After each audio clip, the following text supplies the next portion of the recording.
Hola, ¿cómo están? Tengan todos y todas muy, pero muy buenos días. Soy Diego Pietrafesa y estamos adelantando las noticias. Todavía el calor de aquella canción que cantaba, éramos todos más jóvenes, Mercedes Sosa, Me Gustan los Estudiantes, con la marcha de ayer.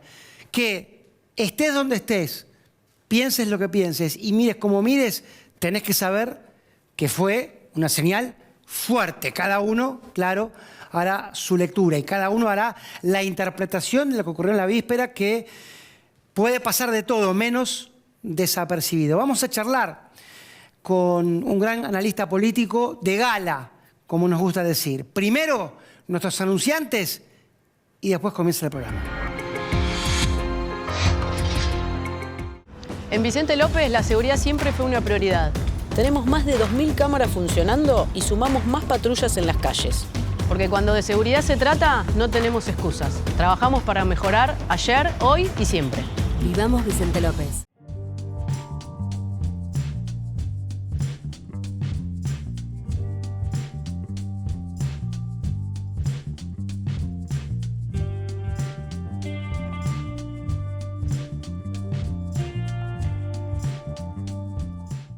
...91 años de historia.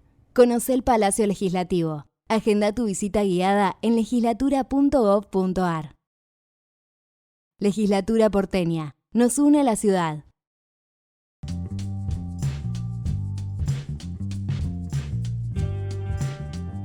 Morón es más prevención. Ante cualquier emergencia, ahora podés pedir presencia de policía, SAME o bomberos con un solo clic. Descarga la aplicación Morón Alerta. No lo dudes. Morón Alerta. Municipio de Morón, corazón del oeste.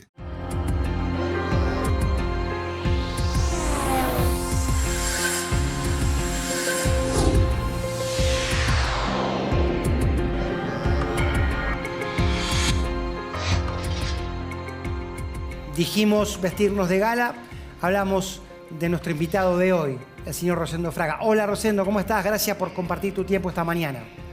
No, gracias por llamarme.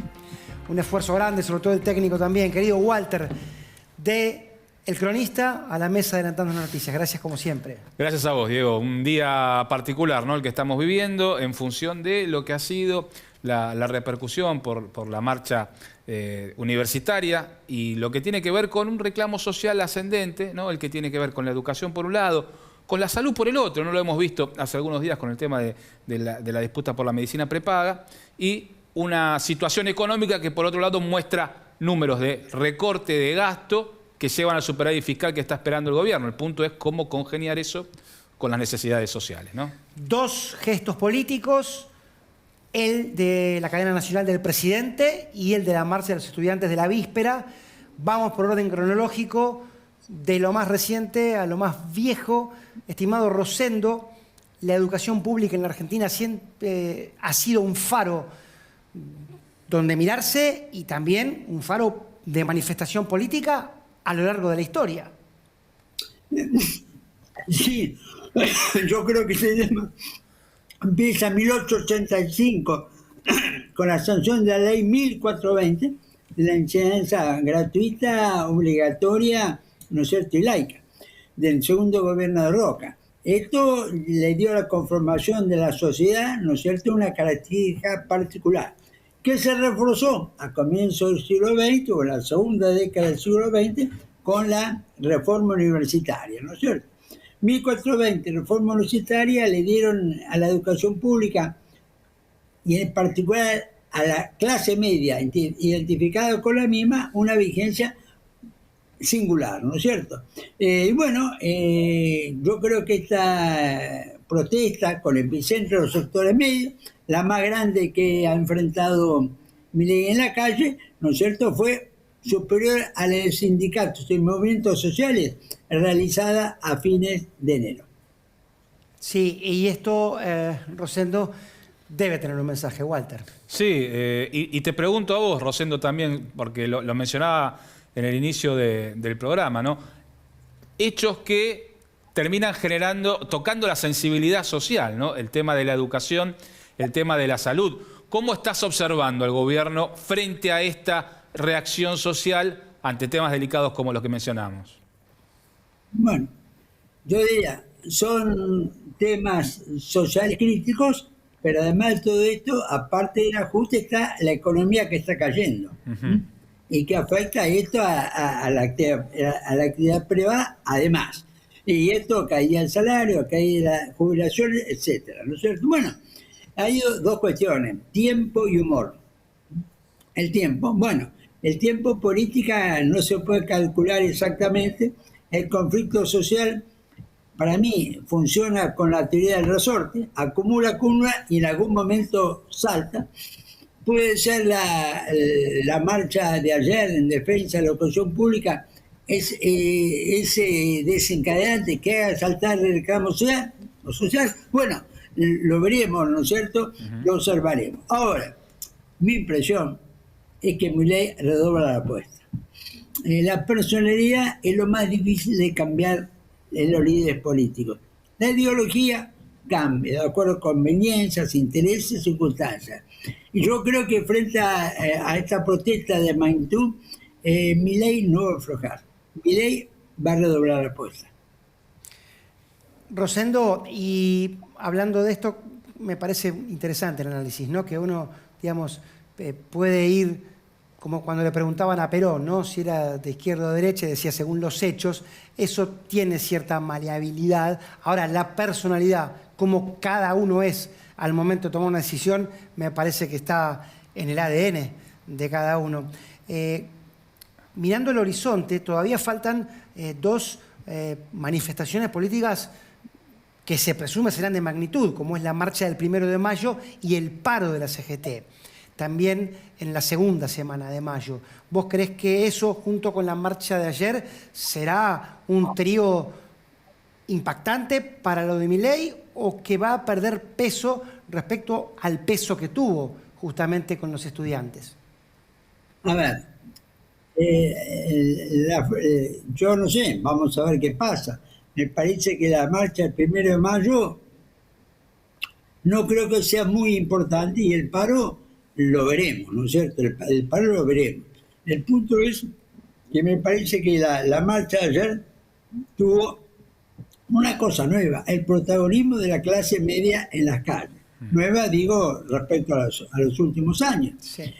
Un movimiento social, sindicatos, tiene casi ya una tradición de estar en la calle, ¿no es cierto? Uno dirá la CGT más negociadora, menos negociadora, pero la movilización en el sindicalismo ha sido una constante.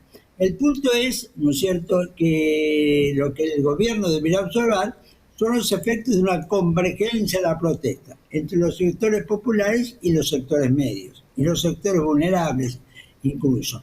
Este es el punto que el gobierno debe analizar ahora. La posibilidad de una convergencia, clase media y los sectores populares en oposición al gobierno. Sí, sin ánimo de nada, recuerdo, acaso la última gran convergencia fue en el 2001, ¿no? Piquete y Cacerola, la lucha es una sola. Sí, habrá que ver hasta dónde llega el nivel de reclamo en este momento, ¿no? Lo hablábamos antes de iniciar el programa. Parece que lleváramos años de gestión de Javier Milei y apenas llevamos poco más de 4 meses, ¿no? ¿Qué mensaje crees que te intentó transmitir el presidente con la cadena nacional previo a la marcha estudiantil, hablando de números fiscales sobre todo, pero con esa imagen, ¿no?, de 4 funcionarios a su alrededor, paraditos como granaderos, y el presidente leyendo números? El presidente quiso dar un mensaje. Estamos teniendo éxito. Vale la pena continuar con el esfuerzo. Me parece que este fue el mensaje para tratar de, en alguna medida, contener la protesta, plantear una luz de que, bueno, esto no están dando tan mal, ¿no es cierto? Veremos si esto ha contenido o no contenido el reclamo y la protesta. Pero claro, desde el punto de vista económico, estaríamos en el peor ajuste, en algunas variables incluso peor que el 2001.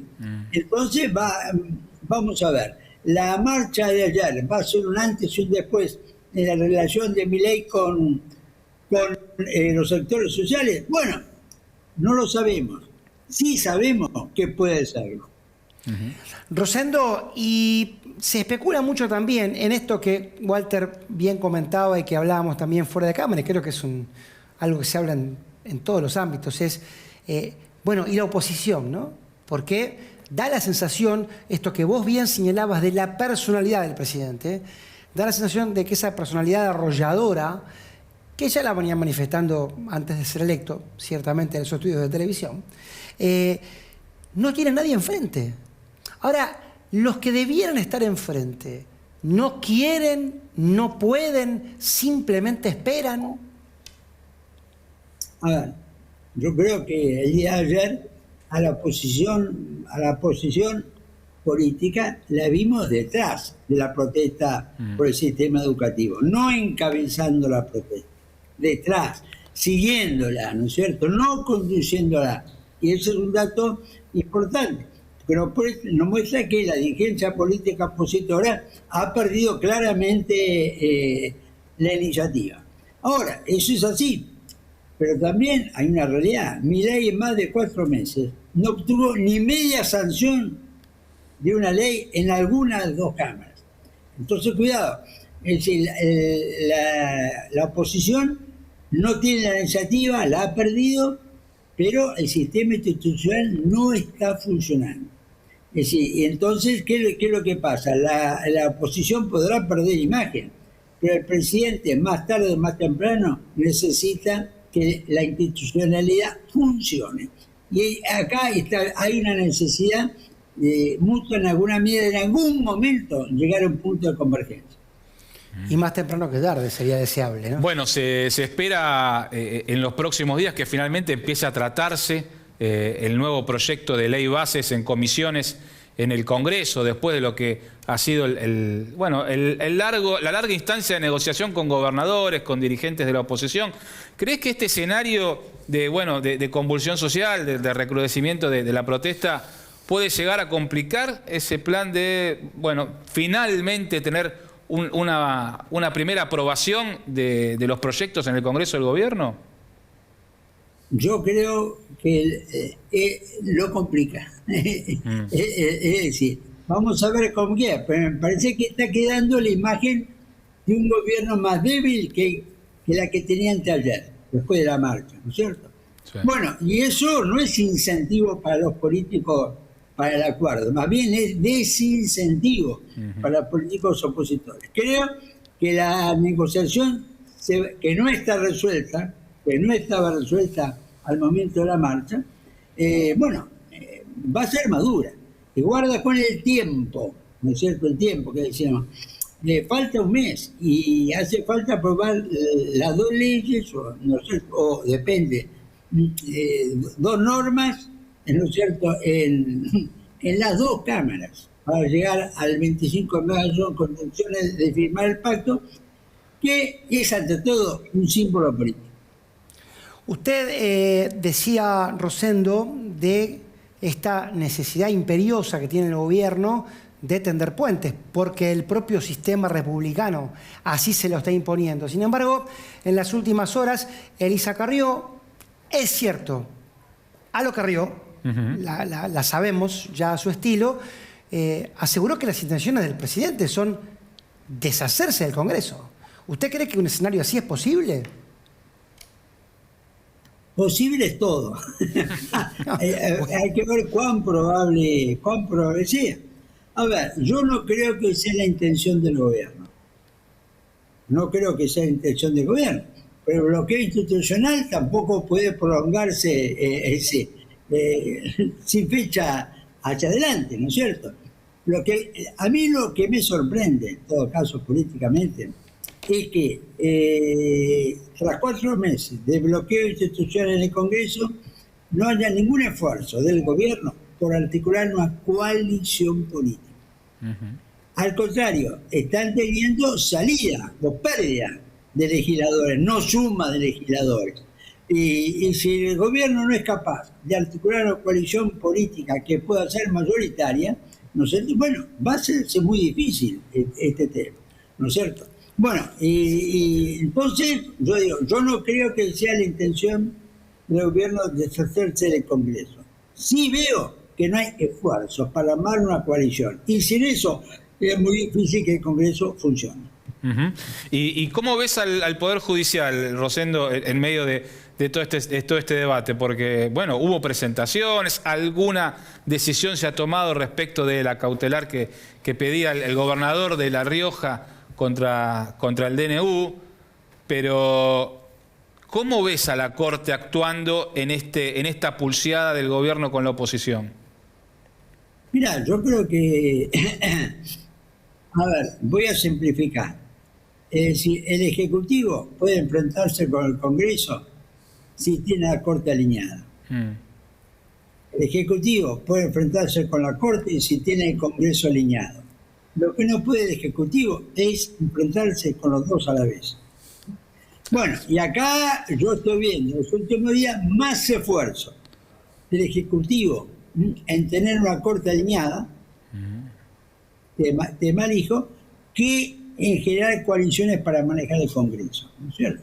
Esto es lo que yo veo. Hoy veo, ¿viste?, más hechos que me dicen el gobierno pone prioridad a tener una Corte alineada que hechos en función de quiero llegar a una coalición que me permita manejar el Congreso. Clarísimo. Rosendo, la última mía, después le queda la última a Walter. El presidente insiste que a Luis Caputo lo van a llevar en andas y que él en la elección del año que viene va a arrasar. ¿Usted considera esto simplemente su propia personalidad o cree que el presidente está creyendo en lo que dice más allá de una expresión de deseo? Yo estoy convencido, está creyendo lo que dice. Hay que asumir la personalidad del presidente. El presidente lo dijo hace un par de semanas. Yo llegué por una triple carambola. ¿Qué quiere decir? Es una personalidad de líder político que llega superando imposibles, ¿no es cierto? Que es la realidad. Entonces, yo creo que él cree en eso. Él tiene fe en eso y además es un líder político. Yo creo que no habíamos tenido ninguno que, aparte de operar las redes sociales personalmente con mucha eficacia, tiene un toque religioso en su liderazgo político. En su discurso, ¿no es cierto?, de antes de ayer, volvió a referirse a Moisés. Para él es una referencia política. Cuando dijo, la Argentina es un pueblo que está saliendo de esclavitud para iniciar la marcha hacia la tierra prometida. Bueno, es nuevo en la política argentina. Walter, la última. Sí, en función de eso, ¿no?, y que también dijo que habíamos atravesado ya la mayor parte de los momentos de sacrificio. ¿Y cómo imaginás el resto del año, Rosendo? Bueno, yo te digo lo siguiente, es decir, en el discurso ven esto una contradicción. La analogía con Moisés y la salida de Egipto, es decir, tenemos por delante los sacrificios, el largo camino hacia la tierra prometida, ¿no es cierto? Me parece, tuvo un sentido. Bueno, volvemos al tiempo y el humor, ¿no es cierto? Es decir, la esperanza y la paciencia. ¿Cuánto dura la esperanza del oficialismo? ¿Cuánto dura la paciencia de la oposición? ¿Cuánto dura el humor de los mercados? Paciencia, esperanza, humor son términos que tienen una cuota subjetiva realmente importante. Hoy parecía que el tiempo se mide en meses, no se mide en años. Es decir, serán 3, 6 o 9, pero Milei tiene meses para obtener resultados. Paciencia, esperanza y humor no sabemos, pero gratitud sí, estimado Rosendo. Gracias por este contacto. No, gracias a usted, hasta pronto. Por favor. Bueno, Walter, nos quedamos pensando un ratito. Sí, señor. Como siempre, Rosendo nos deja analizando, tiene esas palabras clave, ¿no?, que te muestran, te dan una pintura de la realidad y te dejan pensando en lo que se va a venir. Y además, esto último que dijo es cierto, con esa templanza de un hombre de edad y esa autoridad que le dan los años, pero con un mensaje que si fueras, vos que sos un hombre de la gráfica, si tuvieras que titular, el tiempo de Milei se mide en meses, sí, sería una buena etapa. Extraordinario, ya tengo el título, déjame anotarlo para la próxima editorial. Te voy a dar tiempo para que lo anotes y te voy a dar tiempo a vos para que vayas un ratito a hacer lo que tenés que hacer. La pausa y volvemos con el programa. En Vicente López la seguridad siempre fue una prioridad. Tenemos más de 2.000 cámaras funcionando y sumamos más patrullas en las calles. Porque cuando de seguridad se trata, no tenemos excusas. Trabajamos para mejorar ayer, hoy y siempre. Vivamos Vicente López.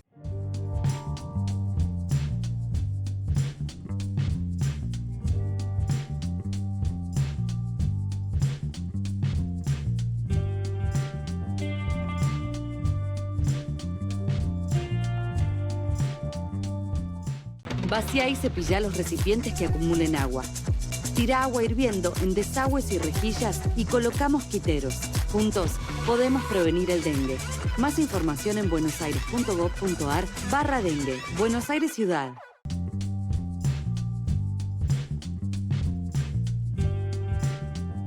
Morón es más prevención. Ante cualquier emergencia, ahora podés pedir presencia de policía, SAME o bomberos con un solo clic. Descarga la aplicación Morón Alerta. No lo dudes. Morón Alerta. Municipio de Morón, corazón del oeste. 91 años de historia. Conoce el Palacio Legislativo. Agenda tu visita guiada en legislatura.gov.ar. Legislatura porteña. Nos une a la ciudad.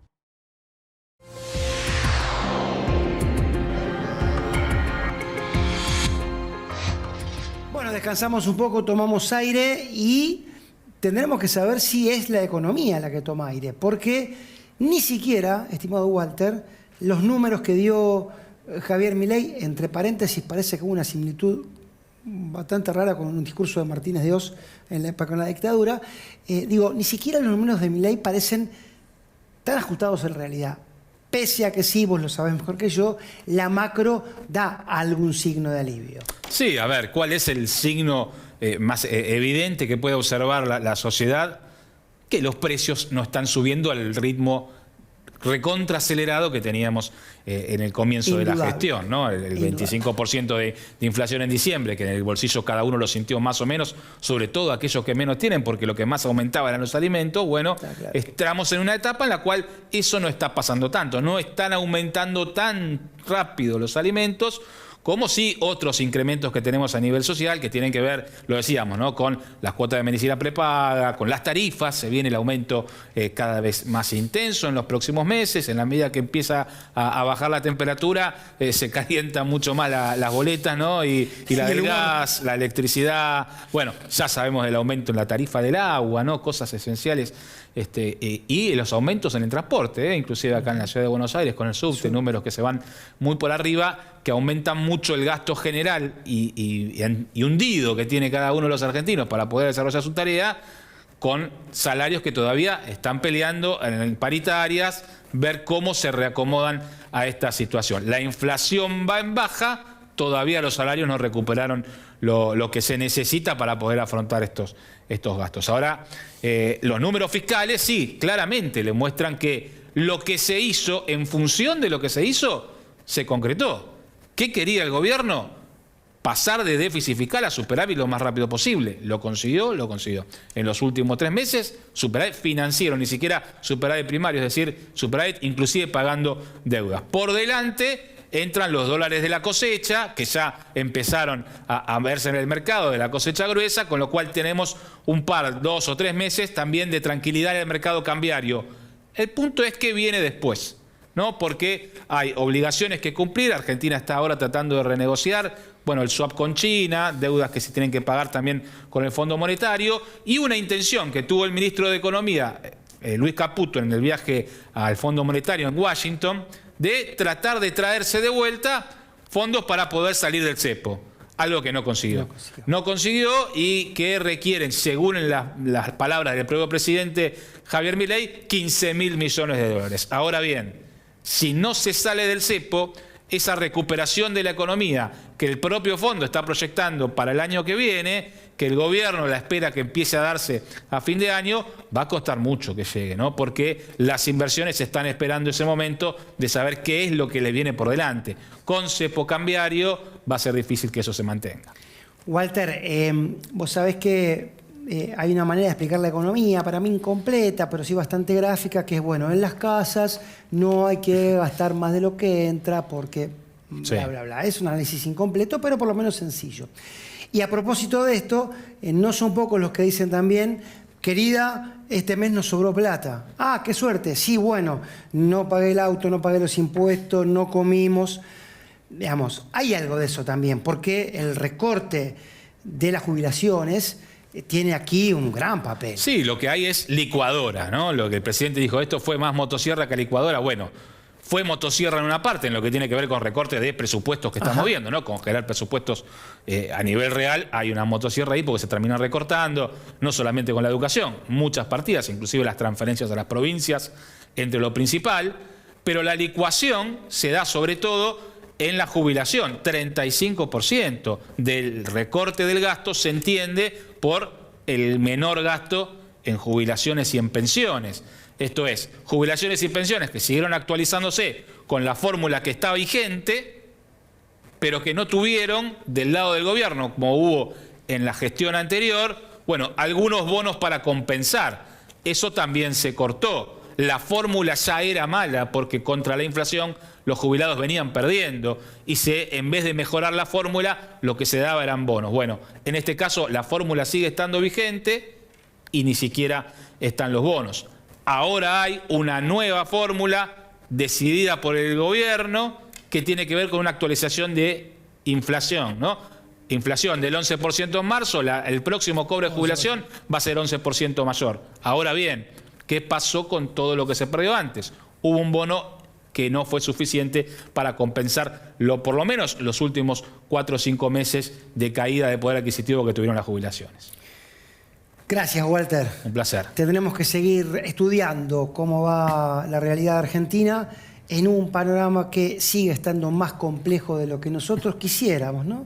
Porque qué duda cabe que un horizonte común de dignidad y de bienestar para todos es lo que queremos y que estamos buscando. Bueno, siguen las nubes. Esperemos que sigan ustedes también del otro lado la semana que viene.